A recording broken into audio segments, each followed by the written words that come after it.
661 hits. Still a fun game all this time. Hello everyone. If you're watching this, I'm currently on my way to Brookings, Oregon by way of Newport. And while I'm away, this is one of the videos I've made in advance, and it's heading into June. And in particular, with the latest three versions of Star Wars 64 are coming out next month, and even though I can't promise I'll be able to get it on launch day, given the whole Pogopia situation, and I definitely can say I'm still interested in getting that one sooner than later. So with that in mind, it's time for the Nostalgic Rave. Rave on what is easily my personal favorite installment franchise to this day. So let's talk about how the original version on Star Wars 64 saw release all the way back in the year 1997. It's nice to know my tastes haven't changed that much in the last 30 odd years, so let's begin. The development of this game is actually quite well documented, especially given how it began life as a post Star Fox 2, which actually did see release is on Super Nintendo Classics for Switch Online, as well as on the Super Nintendo Mini Console, both in the year 2017.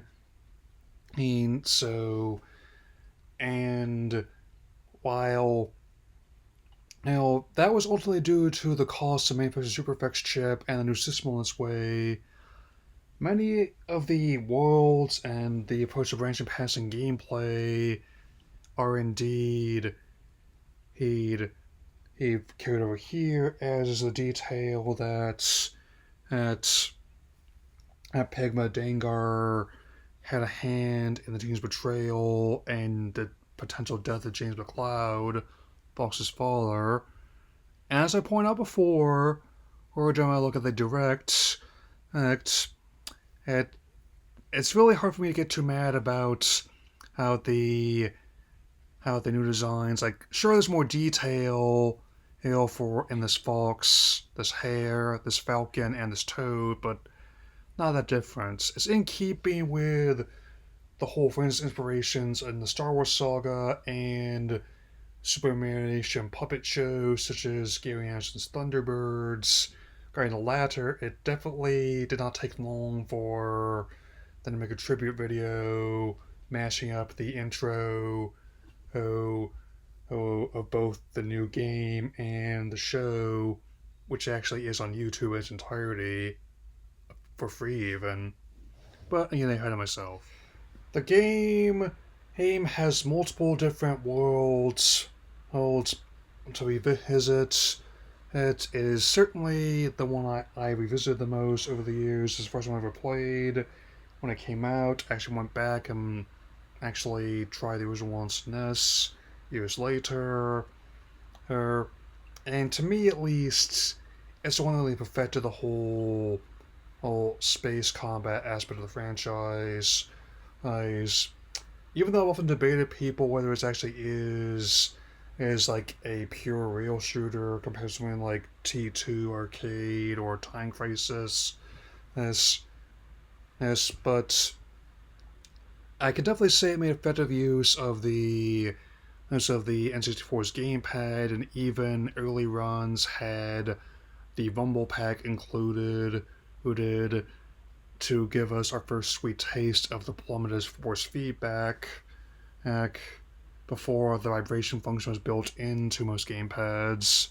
And to this day, especially like how the experience with the HD Rumble on the Switch port's been, where it's so, and how in many ways how much work was put into the title that it's in many ways almost never the same run twice. I mean, most recent one I finished was the scenario I tend to go into most often when I was younger, as is the encounter with the rival team of Starwolf, off, and with Wolf O'Donnell, Pigma, uh, Leon Kowalski, and Andros's his nasally nephew Andrew, who I have to say it is a lot of trial and error in trying to